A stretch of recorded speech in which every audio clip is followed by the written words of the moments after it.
ইচ্ছে থাকলেই উপায় টুকরো কাপড় দিয়ে আমি সুন্দরভাবে বিছানা চাদর সহ বালিশের কভার কুশন কভার বানিয়ে ফেললাম।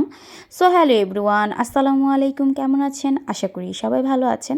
নতুন আরও একটি ব্লগ নিয়ে আপনাদের মাঝে হাজির হয়ে গেলাম। এই তো এটা আমি বাড্ডা লিং রোড থেকে এই বিছানা চাদরটি নিয়েছিলাম। আর এই বিছানা চাদরের বিশেষ করে এই প্রিন্টটা দেখেই আমার নেওয়া হয়েছে, খুবই ভালো লাগছিল। আর এটা হোয়াইটের ভিতর অফ হোয়াইট, এটা হোয়াইট বললে ভুল হবে, এটা অফ হোয়াইটের মধ্যে কালার ছিল আর কি। আর এটার সাথে ম্যাচিং করে আমি চকলেট কালার বালিশের কভার এবং কুশন কভার বানিয়ে নিই আর কি। তো এই তো অনেক সুন্দর করে আমার এক হোম টেইলর আপুর কাছ থেকে আমি এভাবে বানিয়ে নিই। সে খুব সুন্দরভাবে যত্ন সহকারে আমাকে এই বালিশের কভার এবং কুশন কভার বানিয়ে দেয় এবং বিছানা চাদরের সাইড দিয়েও সেলাই করে দেয়। তো বিছানা চাদরটা বিছানোর পর খুবই সুন্দর লাগছিল। আর যেহেতু এটা হোয়াইট কালার, আর হোয়াইট কালার কিন্তু চাদর পর্দা সব কিছু কিন্তু একটু অন্যরকম লাগে ঘরে। আর ঘরের সৌন্দর্য কিন্তু হোয়াইট, আমার কাছে এটা মনে হয়। হোয়াইটের প্রতি একটু আলাদাই সবসময় একটা দুর্বলতা আমার কাজ করে, কি বলবো। আর এটা বিছানার পর দেখেন কত সুন্দর লাগছে। এদিকে হচ্ছে আমি আগের দিন আবার এই কন্টেনারগুলো ধুয়ে রেখেছিলাম। আর হচ্ছে এদিকে হচ্ছে মাসও শেষ, তো মুদির বাজারগুলো নিয়ে আসছিলাম টুকিটাকি কিছু আর কি। তো এই বাজারগুলোকে এখন আমি কিছু জিনিস হচ্ছে বয়ামে মানে জারে আমি রেখে দিচ্ছি আর কি। তো এই যেখানে আমি দুধ ঢেলে নিচ্ছি এবং কয়েক প্রকারের ডাল ছিল, ডালগুলোও আমি সুন্দরভাবে জারে রেখে দিলাম।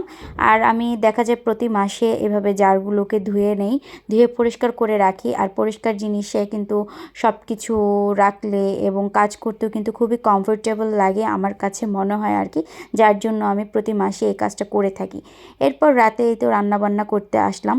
তো রান্নাতে যখন করল্লা ভাজি করে নিয়েছি, আর রান্নার ভিডিও আজকে পুরোপুরি ফুল ভিডিও করিনি, কারণ হচ্ছে দেখা যায় ভিডিওটি অনেক বড় হয়ে যাবে, যার জন্য হচ্ছে ছোট ছোট ক্লিপ করে আপনাদের মাঝে একটু শেয়ার করা করা হয়েছে। দেখা যায় বড় ভিডিও অনেকে দেখা যায় বোর ফিল করে দেখতে। আর এদিকে হচ্ছে আমি একটু স্পেশাল ডালনা রান্না করছি। তো স্পেশাল ডালনা বলতে হচ্ছে আমি এখানে ডালের মধ্যে হচ্ছে আগে থেকে ডিম ভেজে কেটে রেখেছিলাম, আর এর মধ্যে 4-5টা ঢ্যাঁড়স দিয়েছিলাম। ঢ্যাঁড়স দেওয়ার কারণ হচ্ছে 4-5টা ঢ্যাঁড়স ছিল, তো এটা ভাজি করাও সম্ভব না, এটা ফেলে দেওয়া সম্ভব না, তাই অপচয়ও করলাম না, এর মধ্যে দিয়ে দিলাম। আর ঢ্যাঁড়স রান্না কিন্তু আমি খেতে পছন্দ করি। এরপর হচ্ছে এখানে সন্ধ্যায় হচ্ছে একটু কুয়া পিঠা এনেছিলাম, আর হচ্ছে কিছু ফল কেটে নিয়েছিলাম। আমাদের দেশে এটাকে কুয়া পিঠা বলে এবং ঢাকায় হচ্ছে তেলের পিঠা বলে। এদিকে হচ্ছে আমার করল্লা ভাজিটাও হয়ে গেছে, আর এদিকে আমার এই তো ডালনা রান্নাটাও হয়ে গেছে। আর এই রান্নাটা কিন্তু খেতে কিন্তু মজাই লাগে। রান্না আর্ট, অনেকভাবে রান্না করা যায়, খেতে কিন্তু খুব একটা খারাপ লাগে না, মজাই লাগছিল। আর যদিও আমি ফার্স্ট টাইম রান্না করছি, আর হচ্ছে আজকে খুবই সিম্পল রান্নাবান্না করছি, কারণ আগের দিন আমার তরকারি ছিল, যার জন্য সিম্পল কিছু রান্নাবান্না করছি। আর আজকের ব্লগটি আমার এই পর্যন্তই। ভালো লাগলে লাইক কমেন্ট অ্যান্ড শেয়ার করে দিবেন। আল্লাহ হাফেজ।